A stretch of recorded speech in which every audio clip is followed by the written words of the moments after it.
Hi, everyone.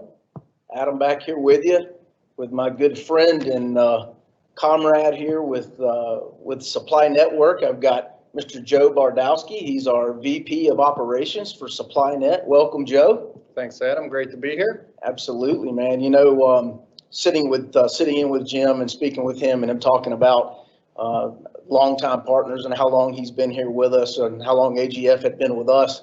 That would probably be circa 1986, 87, something like that. So over 30 years.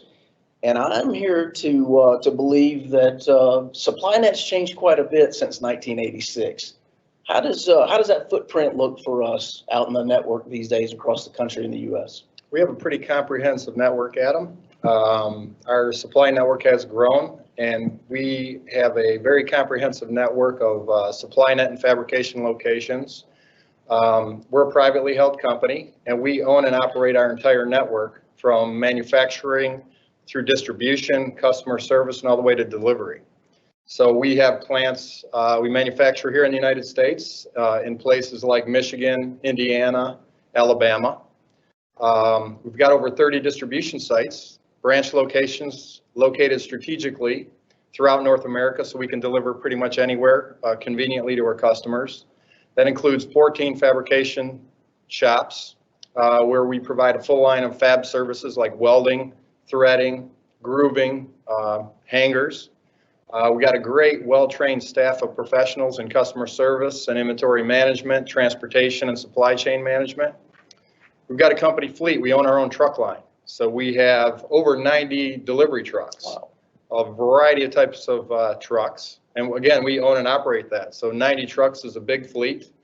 We have a centralized transportation team, professionals who manage that fleet in conjunction with our branch managers at each site.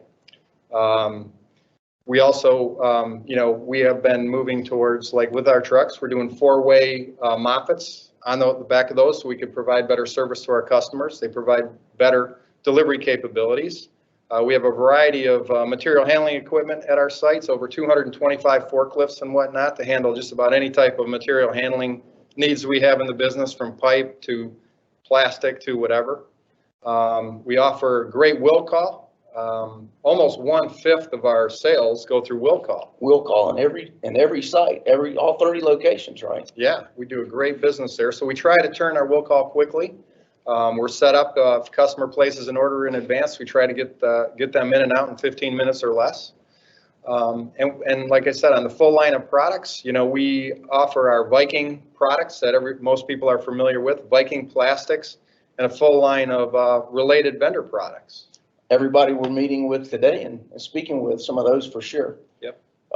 Customer service, near and dear to our hearts, for sure. I mean, I think that's where the rubber meets the road. I think, I get out into the field, and since I've been here, one of the proudest points is that customer service and the knowledge base.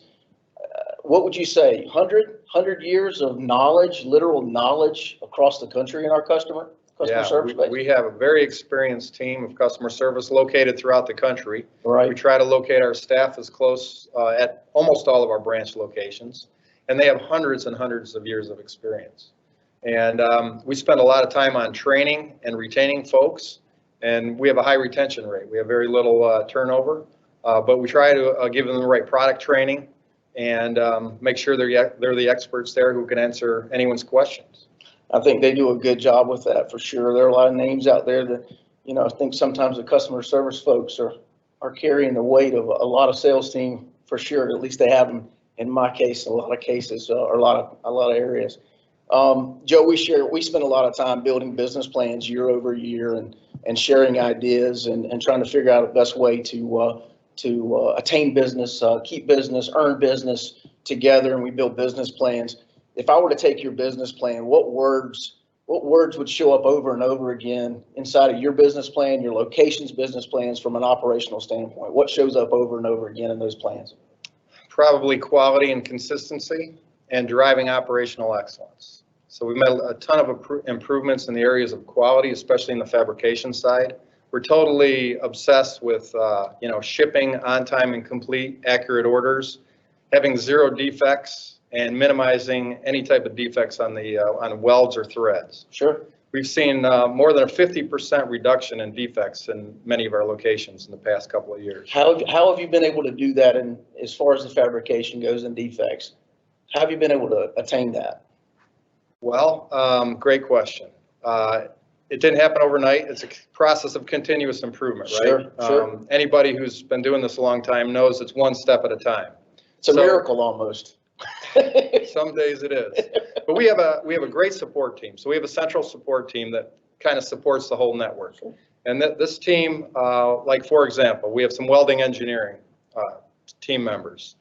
They have bachelor, master degrees in metallurgy, welding engineering, and also other support people who have years and years, decades of experience in various aspects: transportation, fabrication, warehousing, inventory management, and customer service. Got a question. We have a big audit that we hear about through your team, at least out into the sales team. And there's an audit that you do in every location. It's like 100 points or something, isn't it? Yeah, nice try. It's a 1,000-point audit. So it's 1,000 points. Yeah, it's a safety and quality audit. We developed a process. So our team, they're looking at the end-to-end process. So they look at all the equipment we're using, our technologies. They're looking at our processes, our training, and we've developed standard operating procedures. We try to implement best practices at all of our locations. So if we see a best practice, whether it's at one of our locations, someone else's location, or from the industry, we try to implement that and make it a standard best practice. But part of our quality improvement too, we set up a weld lab, center of excellence, and in that weld lab, our team is constantly looking at better ways of doing things. They're looking at our welding technology and equipment we're using, whether it's our industry or another, and they try to apply it to our business. So we've implemented a lot of new improvements in how we do our welding. The welding wire and materials that go into the fabrication, we now have converted to the highest quality weld wire you can use. We've dialed in the weld wire mixture, so it's just the right mixture for that specific product, and that end-to-end process. So we're constantly looking at it. Additionally, that team in our weld lab, they've developed a training program. So all of our welders go through a very comprehensive training program. Nobody steps on one foot on our line without spending weeks of training and then being certified up to or beyond industry standards. Which would be in an FPA, correct? Right. Awesome. And every time we get a defect, we bring it back to that weld lab and we test it out to find out what the root cause was, do a root cause analysis, find out what happened, and go out to the network, and we share that. We do a call every week with all of our sites. We review every quality issue we have, what was the cause, and make sure we don't try not to repeat it again. So like I said, we've had some significant improvements in quality and consistency across the network. So company owned, we're running fleets, we're actually hiring engineers, we're really paying attention to keeping good talent, and all in the vein and effort to offer best-in-class service and the best customer service experience available. Would you agree with that? Yeah. That's what I hear. Yeah, culture and talent is important, and everybody says that you have to have the right people. So we spend a lot of time recruiting, training, and promoting. We have a department, as you've met Jim Lake electronically here. He leads our training department. But we also have trainers throughout the network, and in all areas of our company, we're developing talent. So we're focusing in on making sure each person has the right skill set, they're certified, they're tested, and then we do follow-up training as well. But one sign of a good culture is, growth opportunities of people, right? So most of our positions are filled, more than 50% of our positions are filled internally through internal promotions. So we actually have had some great success, even pulling welders off the line, giving them opportunities in other areas. We've got people in customer service going into sales. We have people transferring from a variety of areas. That's right. And we have a management development program, several management development programs where we allow people to spend certain amount of time in each department. So they'll get some training time and experience on the job training, whether it's in an inventory department, transportation, warehousing, customer service, fabrication, out in the sales arena. So we give people a good exposure to the business, even if they may never do that job, but it gives them a great experience and a good tool set to help satisfy our customers. Well-rounded team. Yep. I tell you what, that's awesome. And, you know, inside of the Viking name and our piece of the business, which is the SupplyNet world, I appreciate you taking the time to giving everybody a peek under the hood and seeing how this thing works. But because of you, we run a tight ship and a good ship. Man, I appreciate that. Well, thanks, Adam. And I'd like to add one more thing. In terms of inventory, you know, we have over $100 million of inventory across our network at our 30 locations. So we spend a lot of time managing that inventory and making sure we have the right products stocked and strategically placed. So it's a lot of inventory. We've got a team of professionals actually here in Michigan and throughout the network who manage that. And we have a lot of global expertise throughout the company in supply chain, logistics, operations that not only focus in on SupplyNet, but our company, we're affiliated with Minimax, which is a global company.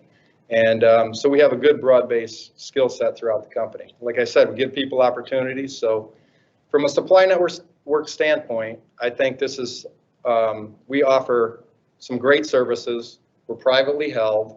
We own and operate the entire network. And we have a great culture, low politics, comes right down from James Golenbo all the way through the organization. Yes. You and I work great together, and so do most of our folks. So I'll keep it short there. I don't want to snooze anybody out, but thank you for the invite. I appreciate it. Yeah, man, I'm glad. I have a feeling that you just enlightened quite a few people that we've done quite a bit of business with over the years with just how we pull this thing together, and it's because of guys like you. Thanks for the time, man. Thanks. Everybody else, stick with us. We're gonna let Joe get back to work here and meet with Anvil and Watts coming up next.